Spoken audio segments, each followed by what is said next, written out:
Welcome back to State Champs Extra Point. Lots more highlights to come, including a ton from the PKC. But right now, I want to welcome in State Champs own Scott Burnstein to the stage. Scott's must-read blog, Bernie's Bites, can now be found at statechampsnetwork.com.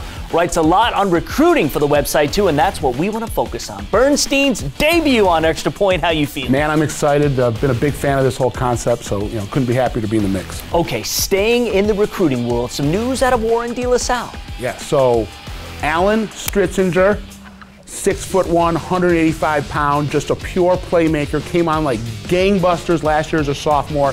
He is one of the fastest rising recruits that we have in the state of Michigan right now. He's had a great summer last year as a sophomore, led De La Salle to its first ever state championship on the gridiron for that school. Really kind of chiseled a legacy pretty early. We got a little bit of that flavor, and I'm telling you, there's a couple helpings more coming back. He's already got a couple offers. Michigan's offered, Cincinnati's offered. Those are his two big FBS offers. Word is Michigan State could be on the horizon. Being recruited on both sides of the ball, running back and defensive back, had 10 pass breakups. So don't be surprised if he comes out of the gate in 2015 with a big couple first weeks, could get that Michigan State offer. All right, just so happens that Michigan running backs coach Tyrone Wheatley is the one recruiting Allen. We're doing a documentary on Wheatley's dominance back in the early 90s, so get ready for that. We'll see where Stritzinger lands.